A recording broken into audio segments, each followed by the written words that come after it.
దేవునికి స్తోత్రము కలుగునుగాక. దైవజనులు అపోస్తలులు డాక్టర్ అద్దంకి రంజితోఫిల్ గారు ఇటీవల రాసిన అద్భుతమైన ఆత్మాభిషిక్త గీతము మనమందరము కలిసి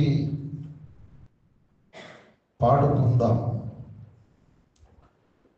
నీతిమంతులు తమాల వృక్షము వలె ఎడారిలో సహా మూవేయుచుందురు. నీతిమంతులు తమాల వృక్షము వలె ఎడారిలో సహా మూవేయుచుందురు. కదలకుందురు సియోను కొండవోలే, కదలకుందురు యుద్ధ రంగమందున.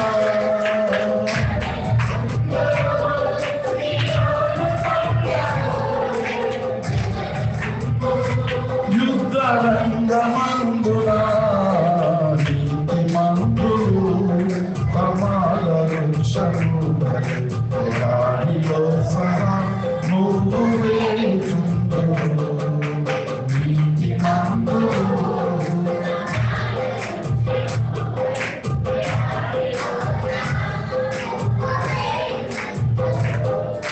ఫలములిత్తురు అకాలమందున, అలయకుందురు దాతృత్వమందున. ఫలములిత్తురు అకాలమందున,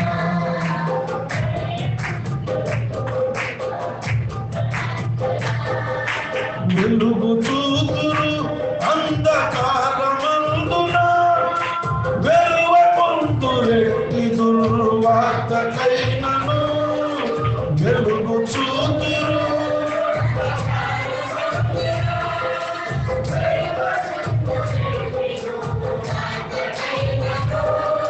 సర్వశక్తుని ఒడిలో విశ్రమింతురు. సర్వశక్తుని ఒడిలో విశ్రమింతురు. నీతిమంతులు తమాల వృక్షము వలె ఎడారిలో సహా మూవేయుచుందురు. నీతిమంతులు తమాల వృక్షము వలె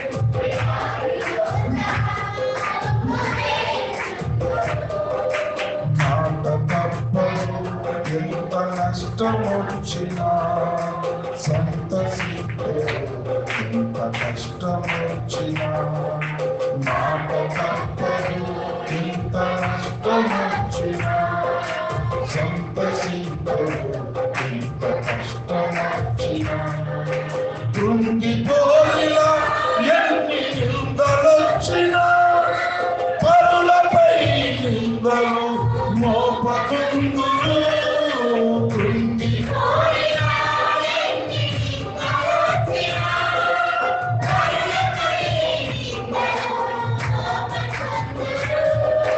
దేవుని మెప్పునే కోరుకుందురు. దేవుని మెప్పునే కోరుకుందురు. నీతిమంతులు తమాల వృక్షము వలె ఎడారిలో సహా మూవేయుచుందురు. నీతిమంతులు తమాల వృక్షము వలె ఎడారిలో సహా. జ్ఞానవంతులై పుడమి నడుచుకుందురు. సొంత నీతిలో అతిశయించకుందురు. జ్ఞానవంతులై పుడమి నడుచుకుందురు. సొంత నీతిలో అతిశయించకుందురు. దైవ నీతినే సాధింపజూతురు. క్రీస్తునే తమకు నీతిగా ధరింతురు.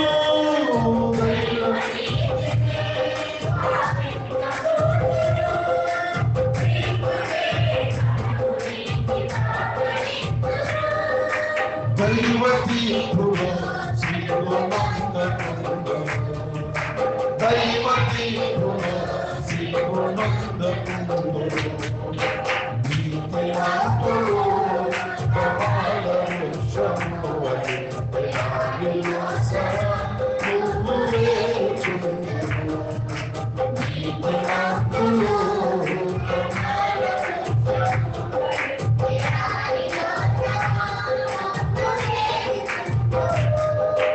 కదలకుందురు సియోను కొండవోలే, కదలకుందురు యుద్ధ రంగమందున.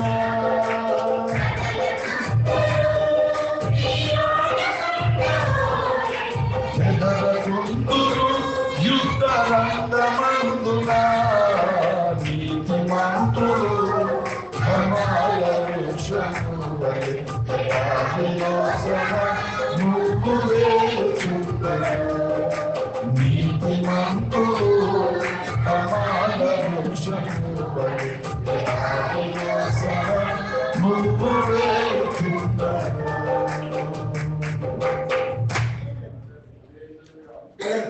దేవునికి స్తోత్రము కలుగును గాక. సర్వలోక రక్షకుడు విశ్వ విమోచకుడైన యేసునాథుని పునరుద్ధాన ఆదివారపు ఆరాధన ప్రార్థన కూడికకు దేవుని ఆత్మ చేత నడిపించబడిన మీ ప్రతి ఒక్కరికి నా హృదయపూర్వకమైన వందనాలు, కృతజ్ఞతలు, దైవాశీస్సులు పలుకుతున్నాను. ఈ సమయంలో నేరుగా దేవుని పరిశుద్ధ వాక్యములో నుండి ప్రసంగి గ్రంథము 7వ అధ్యాయము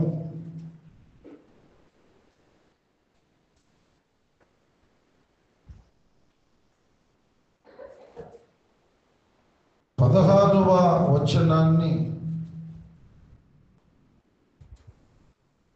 17వ వచనాన్ని నేనే చదువుతున్నాను.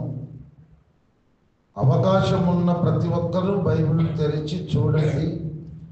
అవకాశం లేని వారు చదువుతున్న లేఖన భాగాన్ని శ్రద్ధతో చిత్తగించండి.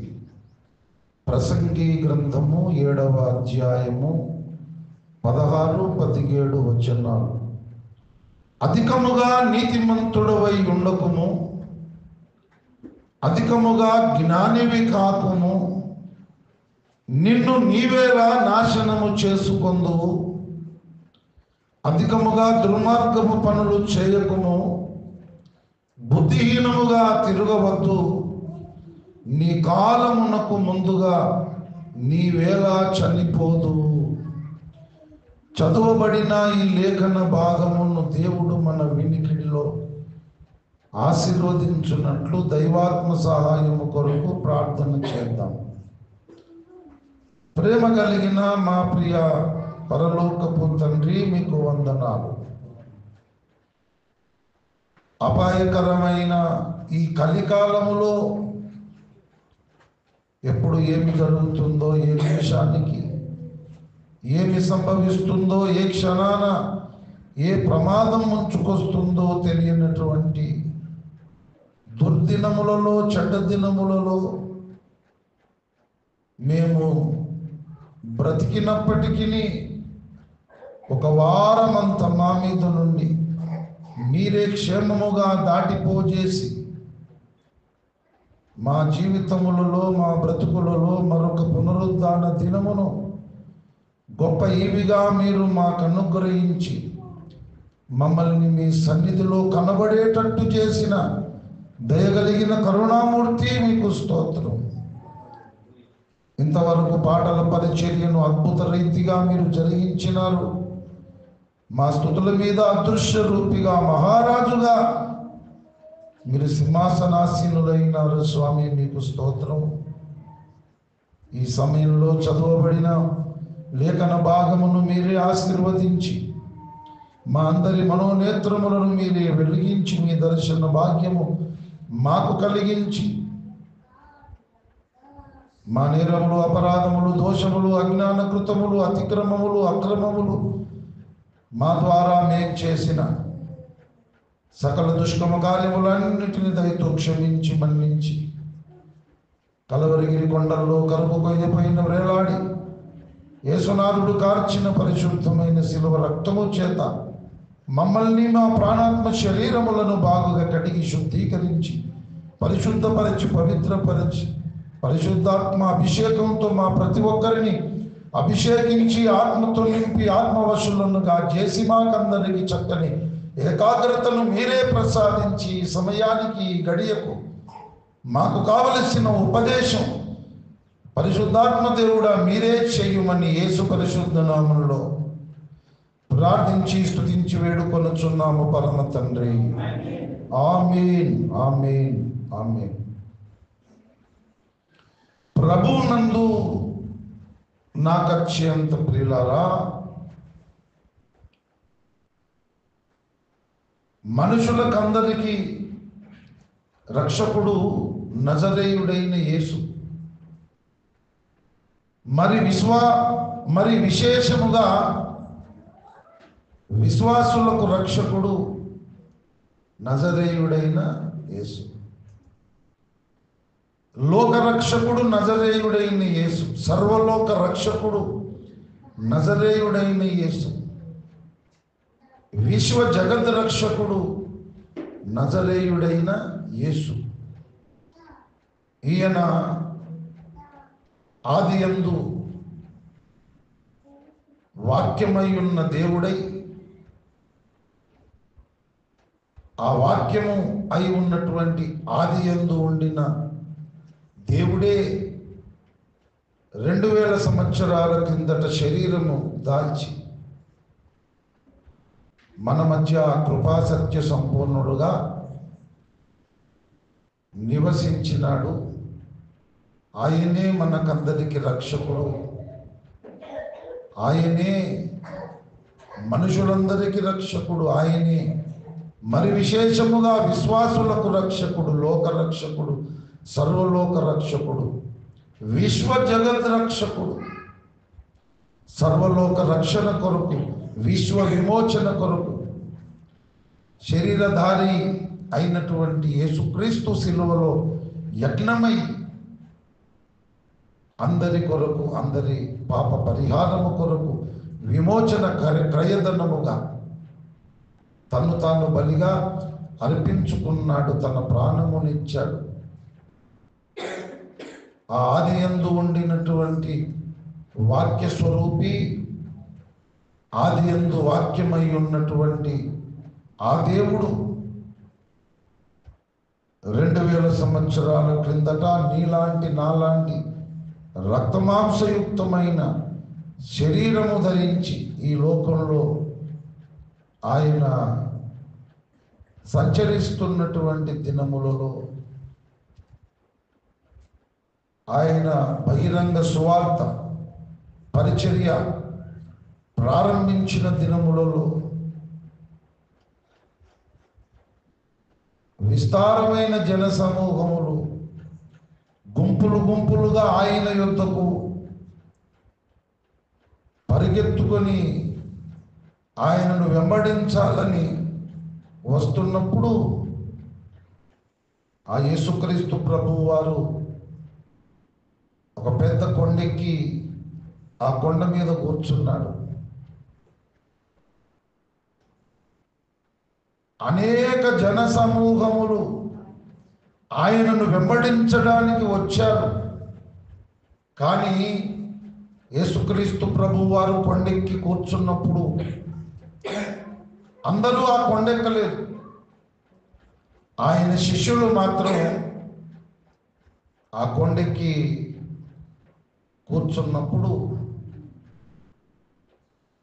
ఆ ప్రభువు వారికి ఎన్నో అద్భుతమైనటువంటి బోధలు చేశాడు. ఎన్నో ఉపదేశాలు, సందేశాలు ఆ కొండెక్కి కూర్చున్నటువంటి శిష్యులకు ఆయన ఉపదేశించినాడు. మత్తయి సువార్త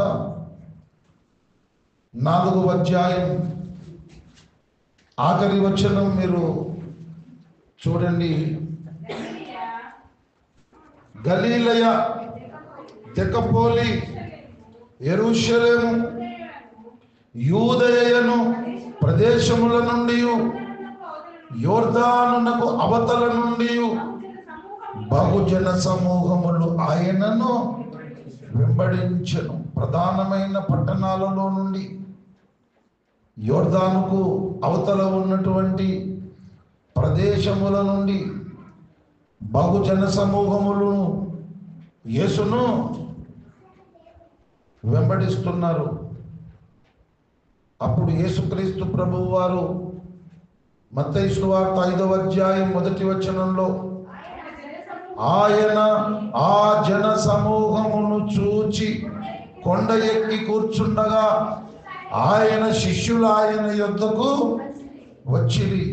బహుజన సమూహములు ఆయనను వెంబడించడానికి వస్తున్నారు. ఆ బహుజన సమూహములను చూచి ఆయన కొండ ఎక్కి కూర్చున్నాడు.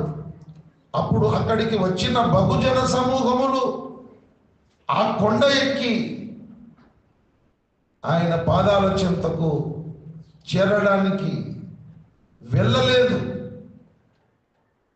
కానీ కొంతమంది నేర్చుకోవాలనే తపన కలిగిన శిష్యులు, నేర్చుకోవాలనే ఆశ కలిగిన శిష్యులు కష్టపడి కొండెక్కి యేసు ప్రభు వారి పాదాల చెంత కూర్చున్నారు. నేర్చుకోవడానికి తప్పిస్తున్న శిష్యులు. శిష్యుడు అంటే అర్థం ఏంటి? నేర్చుకోవడానికి తపన కలిగిన వాడు, నేర్చుకోవడానికి ఇష్టపడేవాడు, నేర్చుకోవడానికి ఆశపడేవాడు శిష్యుడు. నేర్చుకోవాలని ఆశ కలిగిన వాళ్ళందరూ కష్టపడి చెమటోడ్చి కొండెక్కి, ఏ కొండ మీద యేసు ప్రభువు వారు కూర్చున్నాడో ఆ కొండ మీదకెక్కి ఆయన పాదాల చెంత కూర్చున్నారు. అప్పుడు ఆయన నోరు తెరచి ఈలాగు బోధింపసాగెను. బహుజన సమూహములు యేసును వెంబడించడానికి యేసు ప్రభువు దగ్గరికి వస్తున్నారు. ఆ వచ్చే బహుజన సమూహమును చూసి ఆయన కొండెక్కి కూర్చున్నాడు. ఆ బహుజన సమూహం అంతా కూడా కొండెక్కలేదు, కానీ నేర్చుకోవడానికి ఇష్టపడి ఆశపడి తపన పడేవారు మాత్రమే ఆ కొండెక్కి ఆయన యొద్ద కూర్చున్నారు. అప్పుడు యేసు ప్రభువు నోరు తెరిచి బోధ చేయడం మొదలు పెట్టినాడు. ఆయన చేసే బోధలలో ఒక మాట చెప్పాడు యేసు ప్రభువు. మత్తయి సువార్త 5వ అధ్యాయము 20వ వచనం, శాస్త్రుల నీతి కంటేను పరిసయ్యుల నీతి కంటేను మీ నీతి అధికము కాని ఎడల మీరు పరలోక రాజ్యంలో ప్రవేశింపనేరని మీతో చెప్పుచున్నాను.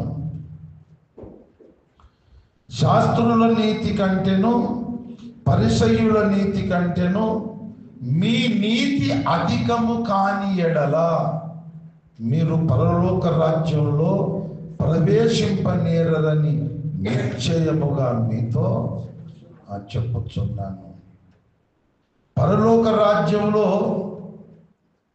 ప్రవేశించడానికి యేసు ప్రభువు వారు చెప్పినటువంటి మాటలు పరిశుద్ధ గ్రంథంలో మనం చూస్తున్నాం. ఒకడు క్రొత్తగా జన్మించితేనే కానీ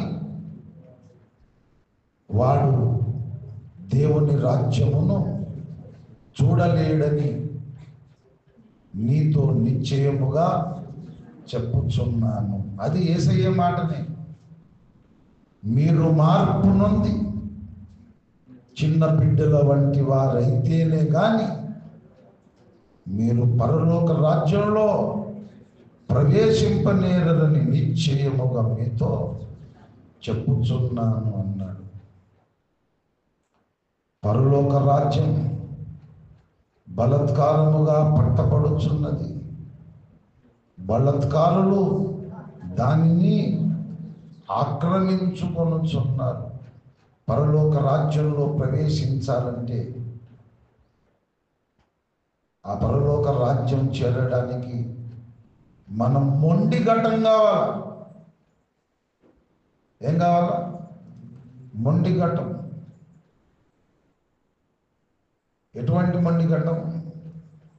ఏమైనా కానీ ఏమైనా జరగని యేసు ప్రభువును విడిచిపెట్టే ప్రసక్తే లేదు. ఆఖరి శ్వాస పీల్చి వదిలేదాకా ఎన్ని ఉపద్రవములు వచ్చినా, ఎన్ని భూకంపాలు వచ్చినా, ఎన్ని సునామీలు వచ్చినా, ఇటున్న సూర్యుడు అటు పొడిచిన, అటున్న సూర్యుడు ఇటు పొడిచిన,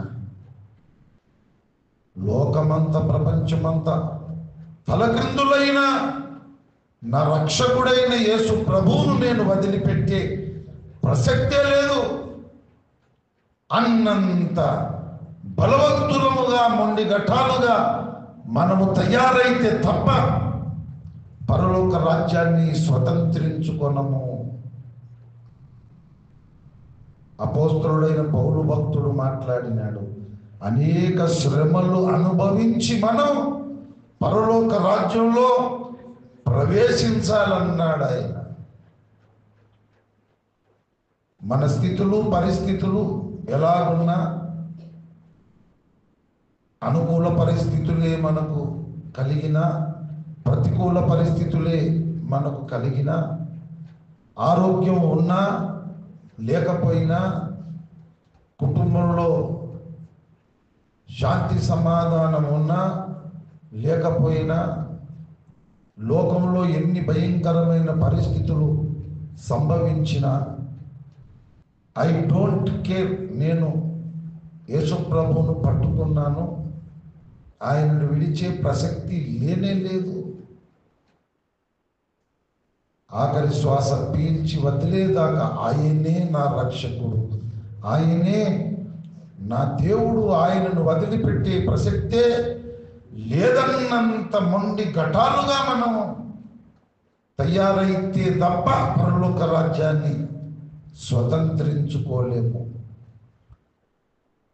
బైబిల్ గ్రంథంలో నయోమికి ఒక కోడలుంది. ఆ నయోమి కోడలి పేరు రూతు. పెద్ద కోడలు పేరు ఓర్పా. ఓర్పా అనే పేరుంది కానీ ఓర్పు లేదు ఆమెకు. చిన్న కోడలు పేరు రూతు. నయోమికి ఇద్దరు కొడుకులకు వీళ్ళిద్దరినిచ్చి పెళ్లి చేసింది. పెద్ద కుమారునికి ఓర్పానిచ్చి పెళ్లి చేసింది, చిన్న కుమారునికి రూతునిచ్చి పెళ్లి చేసింది. ఆకస్మికంగా ఇద్దరు కొడుకులు చచ్చిపోయారు. యవనస్తులైనటువంటి కోడళ్ళు విధవరాళ్ళుగా మారిపోయినారు. కాబట్టి వృద్ధాప్యంలో ఉన్న అత్తమ్మ ఏం చెప్పిందంటే, నా భర్త చనిపోయాడు, ఇప్పుడు నేను వృద్ధురాలును, నేను మరలా పెళ్లి చేసుకొని కుమారులను కని వాళ్ళు 25 ఏళ్ళు వచ్చేదాకా మీరు వృద్ధులైపోతారు. కాబట్టి నా కుమార్తెలారా మీరు వేరే దారి చూసుకోండి, ఎవరైనా పెళ్లి చేసుకొని మీరు బతికేయండి. నేను ఏ బెత్లెహేము నుండి ఈ మోయాబు దేశానికి వచ్చానో ఆ మోయాబు దేశానికి నేను వెళ్ళిపోతాను. అన్ని కలిగిన సమృద్ధితో ఈ మోయాబు దేశానికి వచ్చాను. ఇప్పుడు రిక్తురాలునే అన్ని పోగొట్టుకొని బెత్లెహేముకు నేను వెళుతున్నాను. నేను వచ్చేటప్పుడు నా భర్త నాతో ఉన్నాడు, నా ఇద్దరు కొడుకులు నాతో ఉన్నారు. కానీ ఇప్పుడు నేను వెళ్ళేటప్పుడు నా భర్త లేడు, ఇద్దరు కొడుకులు లేరు. నా దేశానికి నేను వెళ్ళిపోతాను. కుమార్తెలారా మీరు పెళ్లి చేసుకోండి, సుఖంగా బతకండి అని చెప్తే పెద్ద కోడలు ఓర్ప వచ్చి అత్తను ముద్దు పెట్టుకుంది. అత్తమ్మ, ఎంత మంచి మాట చెప్పినావు అత్తమ్మ. నా లోపల అదే ఉంది ఆలోచన. కానీ నువ్వేమంటావేమని నేను మదన పడుతున్నాను. మంచి మాట చెప్పినావు అత్తమ్మ అని చెప్పి సంతోషపడి ఆమెను ముద్దు పెట్టుకుంది. ఏదైనా మంచి మాట చెప్తే మనం ముద్దు పెట్టుకుంటాం కదా. చిన్నపిల్లలు వాళ్ళు తడబడకుండా వాళ్ళు అట్లా మాట్లాడుతుంటే ఒక మాట వాళ్ళు మాట్లాడగానే ఏం చేస్తాం, అప్పుడు ఎత్తుకొని సంతోషంతో ముద్దు పెట్టుకుంటాం. అబ్బా, నా కొడుకు ఇట్లా మాట్లాడిండు, నా కూతురు ఇట్లా మాట్లాడిందని. ఆ పెద్ద కోడలు వచ్చి అత్తమ్మను ముద్దు పెట్టుకొని మరి వెళ్ళిపోయింది. ఆమె దారి ఆమె చూసుకున్నది. మరి చిన్న కోడలతో కూడా చెప్పింది, రూతమ్మ, నీ తోటి కోడలు వెళ్ళిపోయింది, నువ్వు కూడా వెళ్ళి నీ దారి నువ్వు చూసుకోమన్నప్పుడు రూతమ్మ ఏమన్నది, నీ దేవుడే నా దేవుడు, నీ దేశమే నా దేశం, మరణము తప్ప నిన్ను నన్ను ఏది కూడా ఎడబాపదు అని మొండికేసింది. ఇలా మొండికేసింది కనుక తప్పదనుకొని నయోమి తన కోడలను తీసుకొని బెత్లెహేముకి వెళ్ళింది. తర్వాత తలరాతనే మారిపోయింది. ఆ బెత్లెహేములో పెద్ద కోటీశ్వరుడు, ఐశ్వర్యవంతుడు బోయాని పెళ్లి చేసుకున్నాడు రూతమ్మను. వాళ్ళిద్దరికి ఒక కొడుకు పుట్టాడు. ఆ కొడుకు పేరు ఓబేదు. ఓబేదుకు ఒక కొడుకు పుట్టాడు. ఆయన పేరు యెషయి. ఆ యెషయికి ఓ కొడుకు పుట్టాడు. ఆ కొడుకు పేరు దావీదు. ఎంత గొప్ప లెవెల్కి వెళ్ళిపోయిందో చూడండి. ఆ దావీదు వంశములో నుండి రక్షణ శృంగము లోకరక్షకుడైన యేసయ్య లోకానికి వచ్చాడు. అంత గొప్ప ద్వారమైపోయింది రూతమ్మ. ఎందుకో తెలుసా? ఆమె పలికిన మాట. రూతు గ్రంథము మీరు చూడండి. రూతు గ్రంథము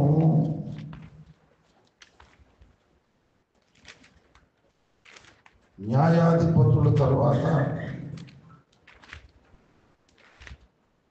రూతు గ్రంథము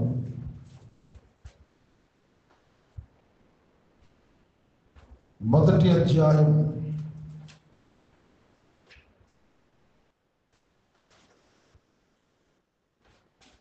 20వ వచనము. ఆమె సర్వశక్తుడు నాకు చాలా దుఃఖము కలుగజేసిన కనుక నన్ను నయోమి అనక మారా అనుడి, నేను సమృద్ధి గలదానై వెళ్ళి తిని యెహోవా నన్ను రిక్తురాలునిగా తిరిగి రాజేశను. అక్కడికి వెళ్ళిన తర్వాత చెప్తుంది. ఎక్కడికి వెళ్ళిన తర్వాత? బెత్లెహేముకి వెళ్ళిన తర్వాత ఆ చుట్టుపక్కల ఉన్న బంధువులు స్నేహితులు దగ్గరికి వచ్చి, ఏమమ్మా ఇట్లయినామంటే, ఇప్పుడు నన్ను నయోమి అనకండి. నయోమి అంటే మధురము. నయోమి అనే పేరుకి అర్థం ఏంటి? మధురము. ఇప్పుడు నన్ను నయోమి అనకండి, నన్ను మారా అనుడి. మారా అంటే చేదు. అన్ని కలిగి సమృద్ధిగా వెళ్ళాను, ఇప్పుడు అన్ని పోగొట్టుకొని రిక్తురాలుగా మళ్ళీ వచ్చేసాను. ఇంతకుముందు నన్ను పిలిచినట్టు నయోమి అని నన్ను మీరు అనకండి, నన్ను మారా అనండి. అక్కడికి పోయి చెప్పుకుందా మాట తన వాళ్ళతో. కానీ అక్కడికి వెళ్ళకముందు మరి రూతు గ్రంథం 1వ అధ్యాయము 15వ వచనంలో మీరు చూడండి. ఆమె, ఇదిగో నీ తోటి కోడలు తన జనుల యొద్దకును తన దేవుని యొద్దకును తిరిగిపోయినదే నీవును నీ తోడి కోడలి వెంబడి వెళ్ళుమనెను. అందుకు రూతు, నా వెంబడి రావద్దనియు నన్ను విడిచిపెట్టుమనియు నన్ను బ్రతిమాలు కొనవద్దు. నీవు వెళ్ళు చోటికే నేను వచ్చదను. నీవు నివసించు చోటనే నేను నివసించదను. నీ జనమే నా జనము, నీ దేవుడే నా దేవుడు. నీవు మృతి పొందిన చోటను నేను మృతి పొందేదను, అక్కడనే పాతి పెట్టబడేదను. మరణము తప్ప మరి ఏదైనాను నిన్ను నన్ను ప్రత్యేకించిన ఎడల యెహోవా నాకు ఎంత కీడైనా చేయును గాక అనెను. ఏ మాటలు ఇవి? మాటలుగా ఇవి తూటాలు. నీ జనమే నా జనము, నీ దేవుడే నా దేవుడు. నువ్వెక్కడ చచ్చిపోతావో నేను అక్కడనే చచ్చిపోతా. నువ్వెక్కడ పాతి పెట్టబడతావో నేను అక్కడనే పాతి పెట్టబడతా. మరణము తప్ప చావు తప్ప నిన్ను నన్ను ఏది ఎడబాపకూడదు. ఒకవేళ ఎడబాసిన ఎడల యెహోవా నాకు గొప్ప కీడు కలుగజేయును. ఎంత మొండిగటం! యవ్వనస్తురాలు, పెళ్ళై 6 నెలలు కాలేదు, భర్త చచ్చిపోయాడు. తన మార్గం తాను చూసుకోవచ్చు కదా. మొండిగటముగా తయారైంది. బెత్లెహేముకొచ్చి బోయాజును పెళ్లి చేసుకుంది. ఓబేద్ అనే కుమారుణ్ణి కన్నది. ఓబేదుకు యెషై పుట్టాడు, యెషైకి దావీదు పుట్టాడు. దావీదు కుమారునిగా లోకరక్షకుడు యేసుక్రీస్తు లోకంలో అవతరించినాడు. స్టేటస్ ఎట్లా మారిపోయింది చూడు. మనం కూడా ఇంత మొండి ఘటాలమైతేనే పరలోక రాజ్యాన్ని మనము స్వతంత్రించుకుంటాం. బాప్తిజం ఇచ్చు యోహాను మొదలుకొని ఇప్పటిదాకా పరలోక రాజ్యం బలత్కారముగా పట్టబడుచున్నది. బలత్కారులు దానిని ఆక్రమించుకొనుచున్నారు. ఏమన్నా కానీ చర్మమంతా చీకిపోని లోకమంతా కింద మీద కానీ యేసయ్యను వదిలిపెట్టే ప్రసక్తే లేదు. ఏమైనా జరగని, ఏమైనా కానీ అన్నంత మొండితనం, కరాఖండితనం, జగమొండితత్వం, అంత బలవంతులమై మనం ఉండకపోతే పరలోక రాజ్యమును మనము స్వతంత్రించుకోలేము. ప్రభునందు ప్రియులారా, పరలోక రాజ్యము స్వతంత్రించుకోవడానికి పరిశుద్ధ గ్రంథంలో కొన్ని మాటలు మనకు కనబడుతున్నాయి. అందులో ఒక మాట, శాస్త్రుల నీతి కంటేను పరిసయ్యుల నీతి కంటేను మీ నీతి అధికము కాని ఎడలా మీరు పరలోక రాజ్యంలో ప్రవేశింపనేరని నిశ్చయముగా మీతో చెప్పుచున్నాను.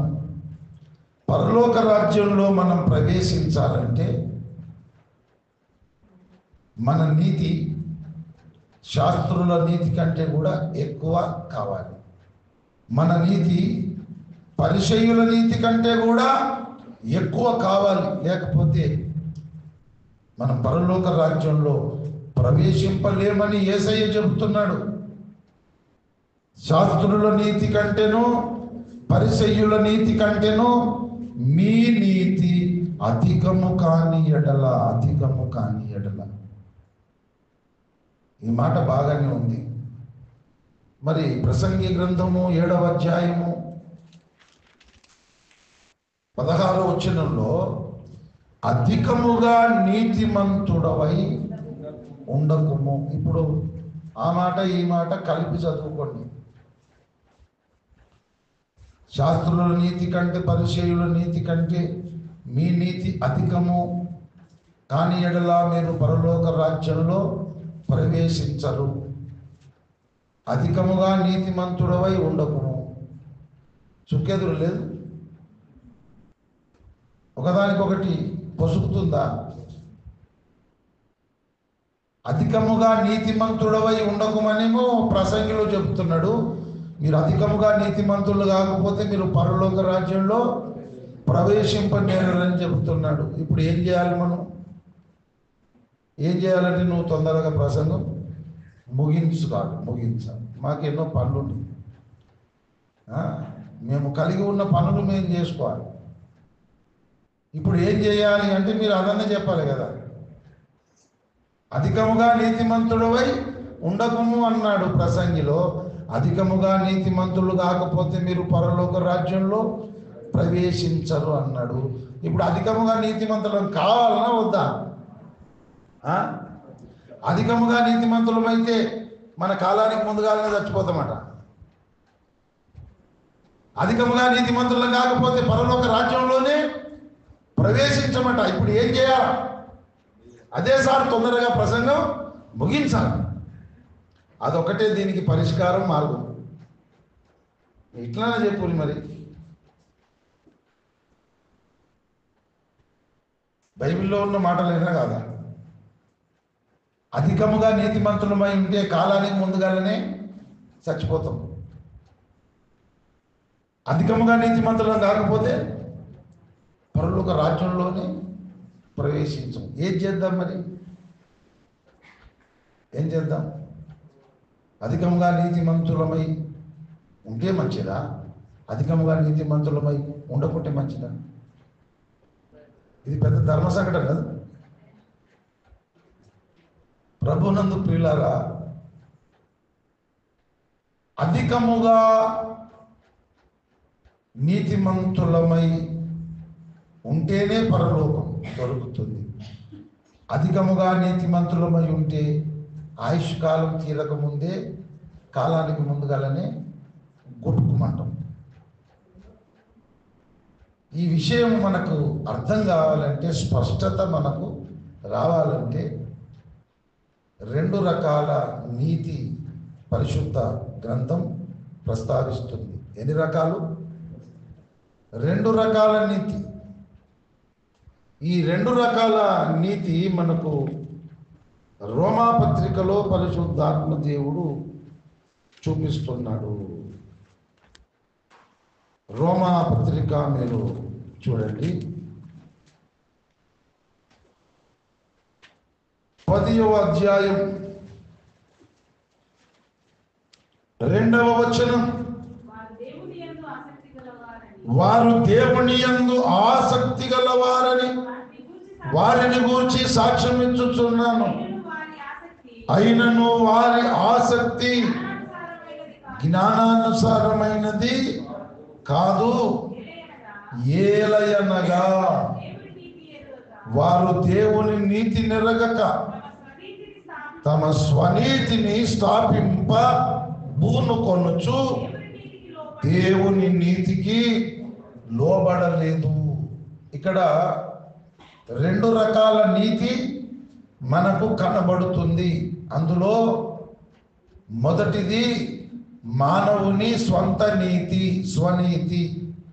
రెండవది మానవుని స్వంత నీతికి, స్వనీతికి వేరుగా దేవుని నీతి. ఈ 2 ఇక్కడ మనకు కనబడుతుంది. మానవుని స్వంత నీతి, స్వనీతి కనబడుతుంది. మానవుని స్వంత నీతికి, స్వనీతికి వేరుగా దేవుని నీతి కనబడుతుంది. అయితే దేవుని నీతికి మనము లోబడి ఆ నీతిమంతుడైన క్రీస్తు యేసుని నీతిగా ధరించుకోవడం మనం అధికముగా నీతిమంతులము కావడానికి కారణమవుతుంది. మరలా చెబుతున్న, జాగ్రత్తగా వినండి. మన స్వంత నీతిని పట్టించుకొనకుండా, మన స్వనీతి మీద మనం ఆధారపడకుండా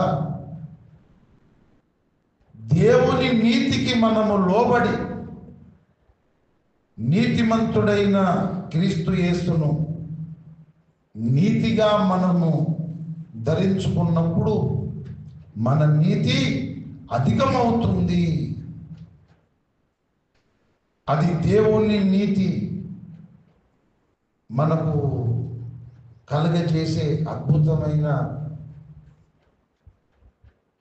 హోదా, స్థాయి. దేవుని నీతికి లోబడకుండా, యేసుక్రీస్తును నీతిగా మనం ధరించుకొనకుండా, మన స్వంత నీతి మీదనే ఆధారపడి, స్వనీతి మీదనే ఆధారపడి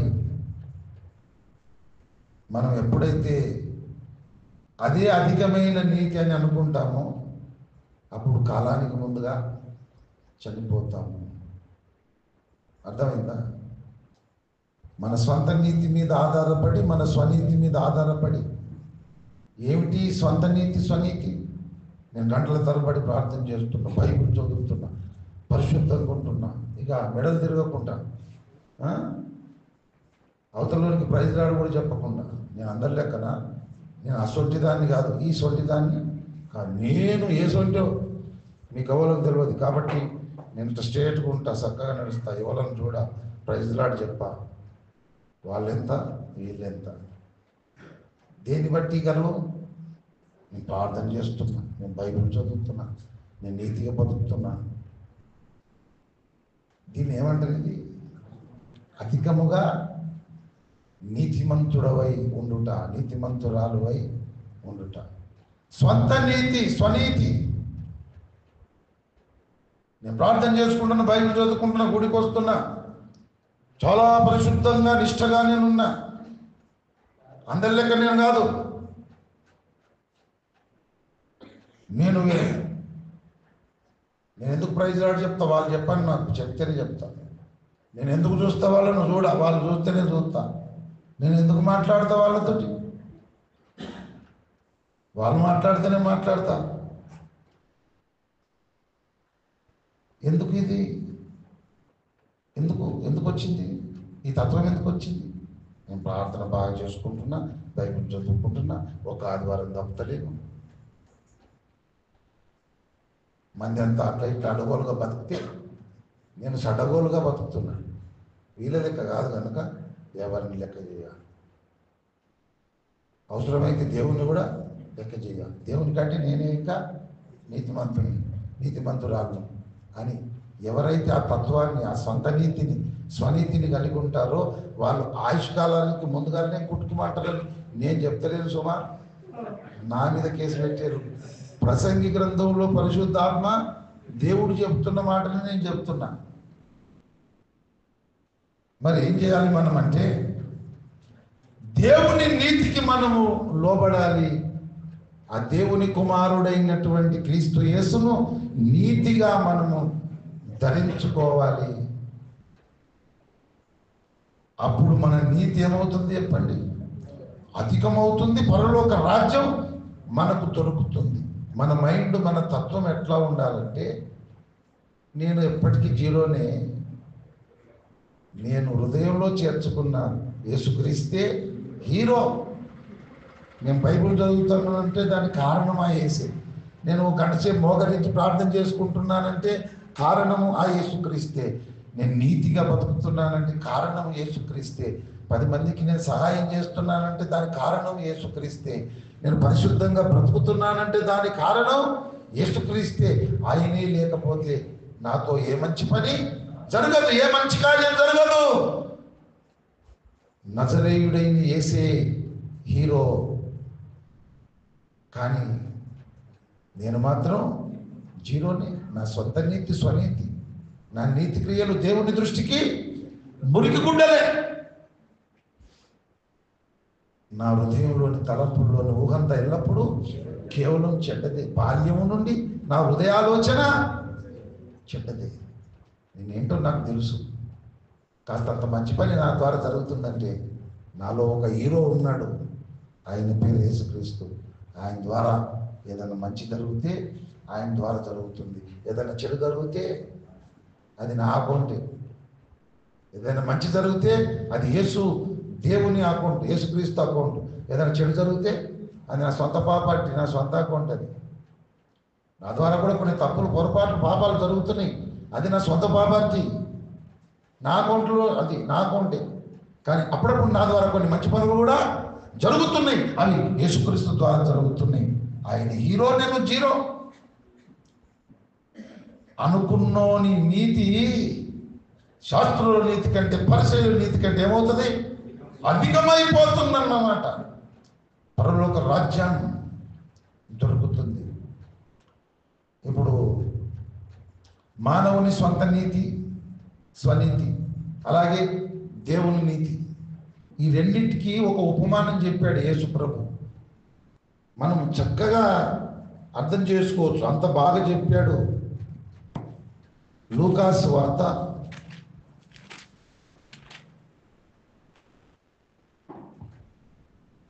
18వ అధ్యాయం 9వ వచనం చూడండి. తామే నీతిమంతులని తమ్ము నమ్ముకొని ఇతరులను తృణీకరించు కొందరితో ఆయన ఈ ఉపమానము చెప్పెను.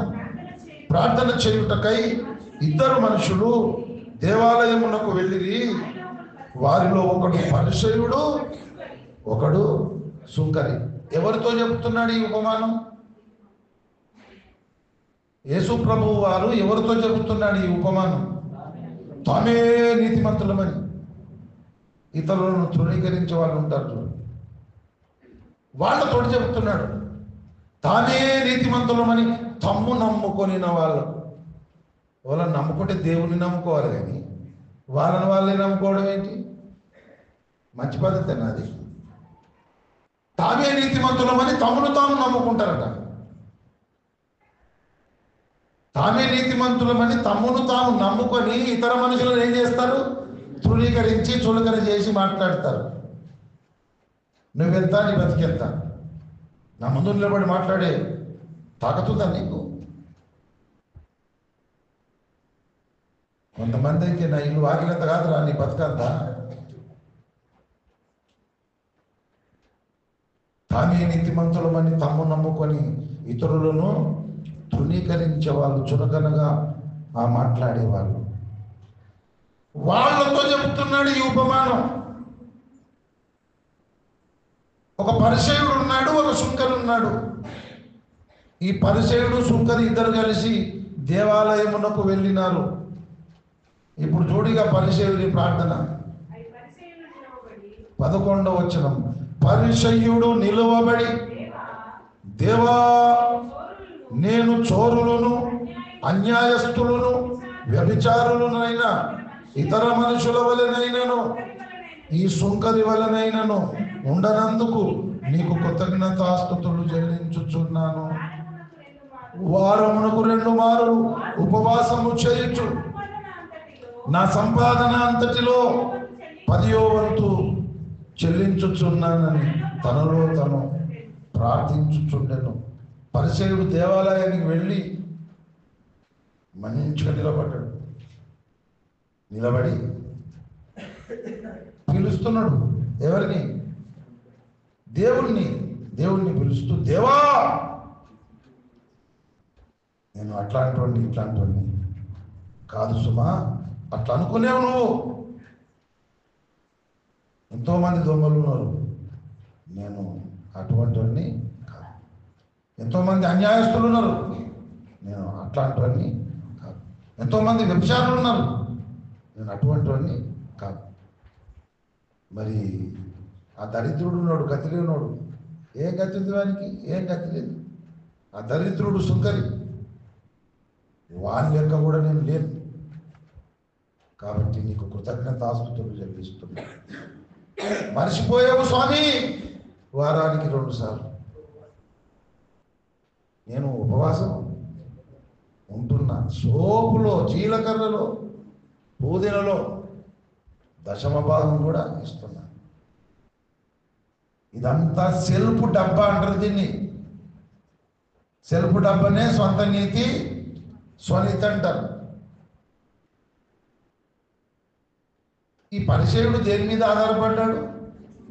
సొంత నీతి మీద, స్వనీతి మీద ఆధారపడి మాట్లాడుతున్నాడు.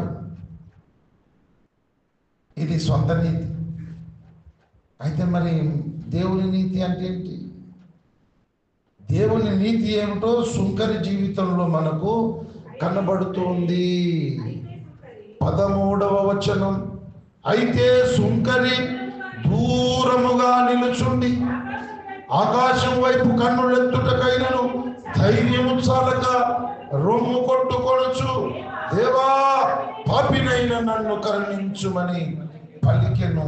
అయితే సుంకరి దూరముగా, మరి పరిసయ్యుడు పులిపీఠం దగ్గరికి పోయిండు. అక్కడ నిలబడి మీదికి చూస్తుండే ఇట్లా. ఈ సుంకరేమో ఆ దర్వాజా దగ్గరికి వచ్చి ఆన్ని ఆగిపోయిండు, ఆన్ని నిలబడ్డాడు. ఆకాశం వైపు కన్నులు ఎత్తుట కూడా ధైర్యం చాలలేదు. మోకరించి ముఖాల మధ్య తల పెట్టుకొని గుండె బాదుకుంటూ ఒక్కటే మాట చెప్పిండు, దేవా పాపినైనా నన్ను కరుణించు. చెప్పుకోవడానికి ఏ మంచి నాకు లేదు. నేను పూర్తిగా గుండుసున్నా జీరో, కానీ నువ్వు మాత్రం పరిపూర్ణునివి, నువ్వు హీరో. దేవా పాపినైనా నన్ను కరుణించుమన్నాడు. అంటే ఎవరి నీతికి లోబడ్డాడు? దేవుని నీతికి లోబడినాడు. దేవుని నీతినే ధరించుకున్నాడు కనుక అంత పొడవు చాతాడంత ప్రార్థన చేసిన ఆ పరిచయుని నీతి కంటే కూడా సుంకరి నీతి అధికమైంది, ఎక్కువైంది. ఇది మనకు కావలసిన అధికమైన నీతి. జడ్జిమెంట్ ఎట్లా వచ్చింది? సుప్రీంకోర్టు జడ్జిమెంట్ కాదు, విశ్వ న్యాయ కోర్టు, విశ్వ న్యాయస్థానం ఉన్నది కదా. ఆ కోర్టులో జడ్జి ఎవరంటే యేసుప్రభువే. ఆయన జడ్జిమెంట్ ఏమని ఇచ్చాడు అక్కడ? అతని కంటే ఇతడు. అతడంటే ఎవరు? ఇతడంటే ఎవరు? సుంకరి. పరిసయ్యుని కంటే సుంకరి నీతిమంతుడుగా తీర్చబడి తన ఇంటికి వెళ్ళేనని మీతో నిశ్చయముగా. ఇప్పుడు శాస్త్రుల నీతి కంటేను పరిసయ్యుల నీతి కంటేను మీ నీతి అధికమైతే పరలోకం అన్నాడు కదా. ఇప్పుడు పరిసయ్యుల నీతి కంటే ఎవరి నీతి అధికమైంది? సుంకరి నీతి ఎట్లయింది?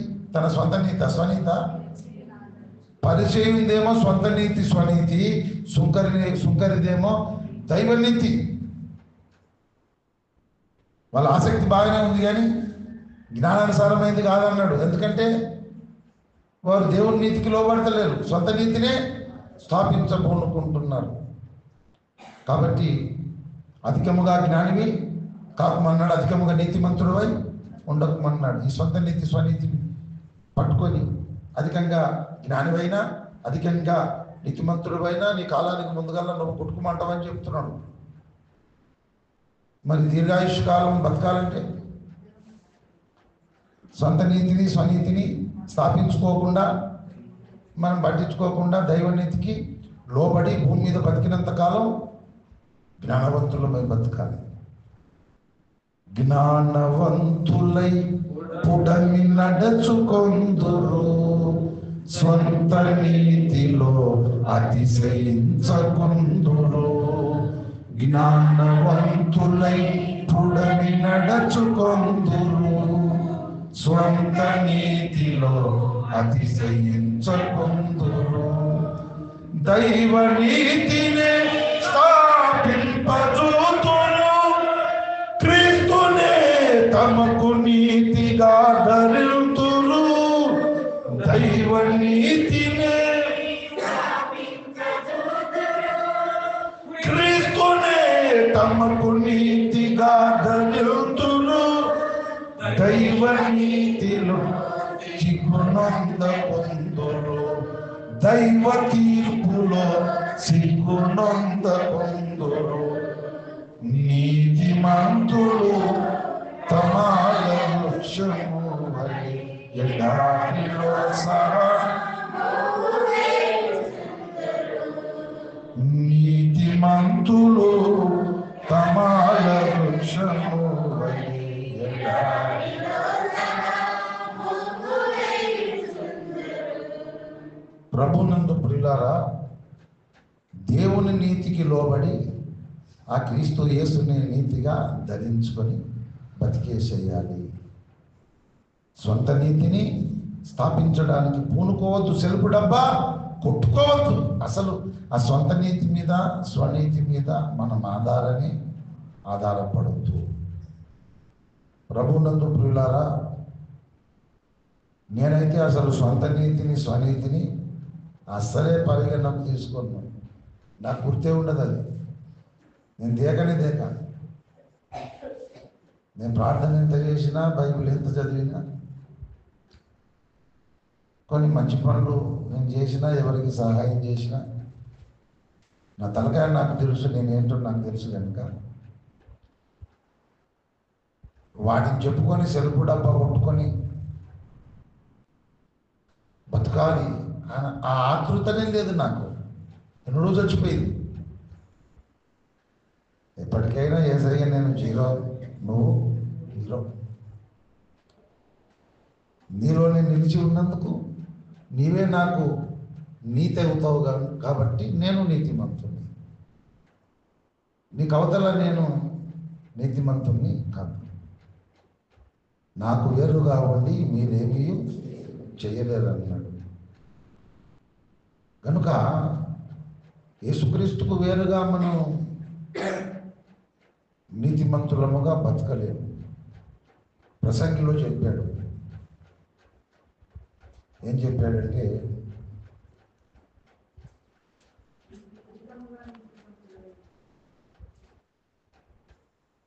పాపము చేయకుండా నీతిమంతుడై ఉండి బతికేటోడు ఒక్కడు కూడా లేడని కొట్టి పారేశాడు. పాపము చేయకుండా నీతిమంతులుగా ఉండి మంచి పనులు చేసేవాడు ఎవడు లేడు. మన ద్వారా కొన్ని మంచి పనులు జరుగుతున్నాయి, కొన్ని చెడు పనులు కూడా జరుగుతున్నాయి. ఆ జరిగిన మంచి పనులకు బాధ్యుడు దేవుడు, ఈ జరిగిన చెడు పనులకు బాధ్యులు మనమే. ఇది ఒకటి గుర్తు పెట్టుకొని ఉండగలిగితే ఎప్పుడు యేసుప్రభు నువ్వు హీరోనే అంటావు, ఎప్పటికీ నిన్ను నువ్వు జీరోగానే చూసుకుంటావు. క్రీస్తు యేసును ధరించుకున్న నీతిమంతునిగా, నీతిమంతురాలుగా నువ్వు అతిశయపడతావు తప్ప సొంత నీతిని స్వనీతిని స్థాపించుకోవడానికి నువ్వు ఎప్పుడూ గర్వించవు, అతిశయపడవు.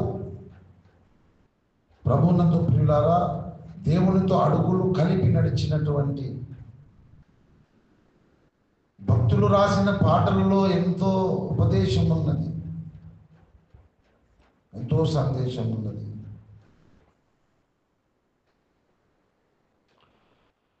తల్లి గర్భమునానే ధరించబడినప్పుడే దురితుండనై యుంటిని. తల్లి గర్భమునానే ధరించబడినప్పుడే దురితుండనై యుంటిని.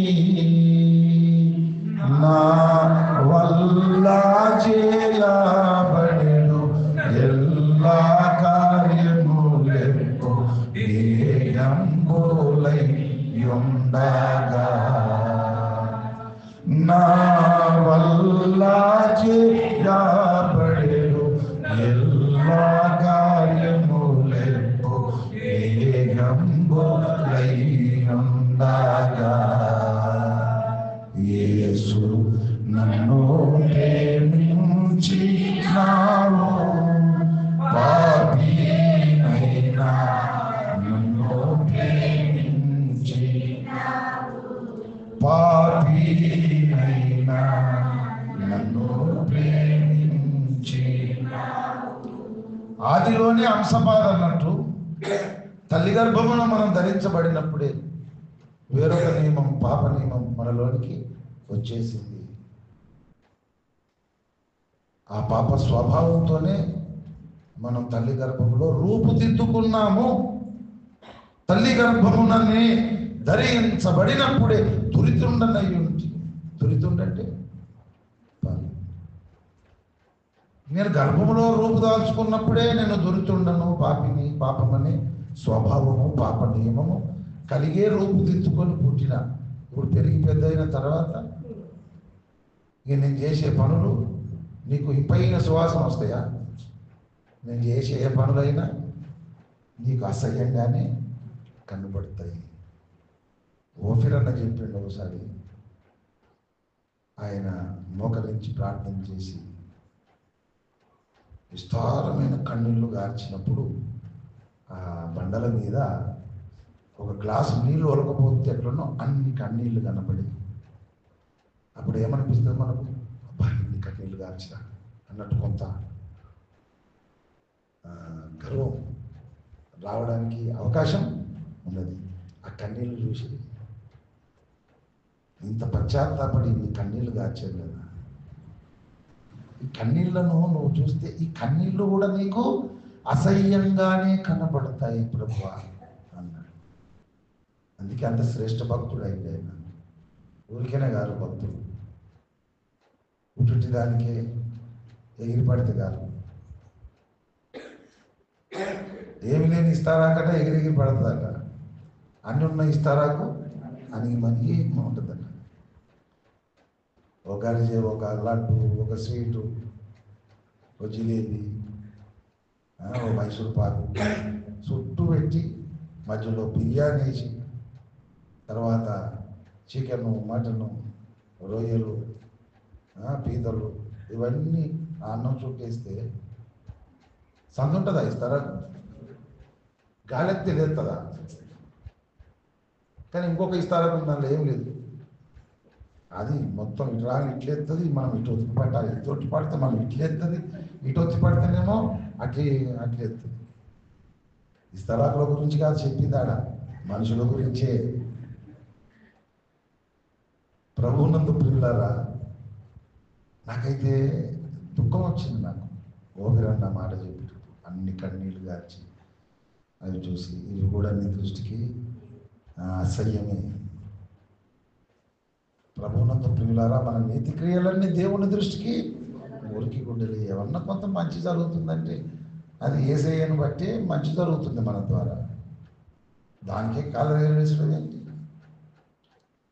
ప్రభువునందు ప్రియులారా, మరి దేవుని నీతికి మనం లోబడాలి. క్రీస్తు యేసుని నీతిగా ధరించుకొని ఆ క్రీస్తు యేసు మనకు నీతి అని దృక్పథంతో మనం ముందుకు కొనసాగాలి. అయితే మరి ఎలా దొరుకుతుంది అంటే, దేవుని నీతికి మనం ఇప్పుడు చెప్పినట్టు లోబడాలి. యేసుక్రీస్తునందరి విశ్వాసం ఉంచడం ద్వారా మనం నీతిమంతులమని బైబిల్ చెబుతుంది. యేసు ప్రభు శిలువ రక్తమును ఆశ్రయించడం ద్వారా మనం నీతిమంతులమని బైబిల్ చెబుతుంది. దేవుణ్ణి నమ్మడం ద్వారా, నమ్మినందుకే మనం నీతిమంతులమని బైబిల్ చెబుతుంది. ఇది దేవుని నీతికి లోబడడం, క్రీస్తు యేసును నీతిగా ధరించుకోవడం. కానీ ఇట్లా ఉంటుందా వ్యవహారం? ఎట్లుండదు.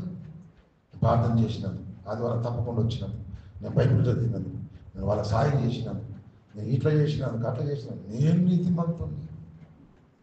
అట్లా చేసినందుకు నీతిమంతుడు అని బైబిల్ చెబుతున్నాను.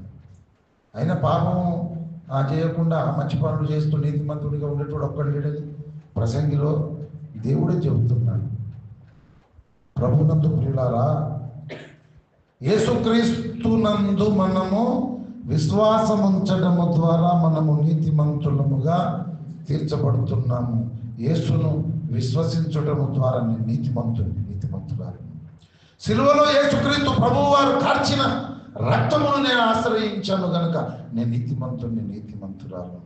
నేను సజీవుడైన దేవుణ్ణి నమ్ముకున్నాను గనుక నేను నీతిమంతురాలు. నేను దేవుని నీతికి లోబడ్డాను, క్రీస్తు యేసుని నీతిగా ధరించుకున్నాను. నేను అందును బట్టి నీతిమంతురాలు. ఈ దృక్పథం మనకు ఉండాలి. ఈ తత్వం బాగా జీర్ణించుకోవాలి. యేసుని నమ్మేడి వారు ఆయన ఉచిత కృపతో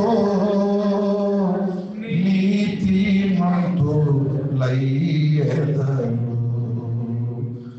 యేసుని నమ్మేడి వారు, యేసును నమ్మినందుకు యేసయ్య ఉచితమైన కృప చేత మనమందరం నీతిమంతులము అనుకున్నప్పుడు గర్వం రాదు, అహంకారం రాదు, భక్తి గర్వం రాదు.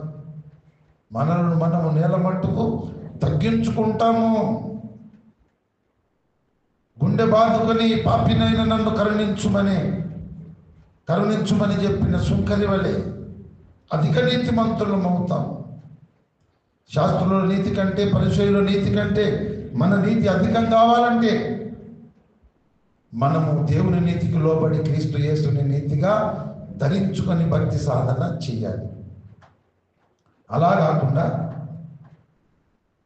నేను చేస్తున్న కార్యాలను బట్టి, క్రియలను బట్టి, సొంత నీతిని బట్టి, స్వనీతిని బట్టి నేను గొప్పవాడిని, నేను నీతిమంతుణ్ణి అనుకుంటే అది అధికముగా నీతి ఇవ్వబోతుంది. అధికముగా నీతిమంతుడవై ఉండకు. అటువంటి నీతి అంటే వాళ్ళు ఈ సొంత నీతి మీద, స్వనీతి మీద ఆధారపడి బతుకుతున్నప్పుడు ఏమనిపిస్తుంది, అప్పుడప్పుడు ఇక దేవుని కంటే కూడా నాకే ఎక్కువ ఎరక అనుకుంటారు. ఆ మైండ్ వస్తుంది.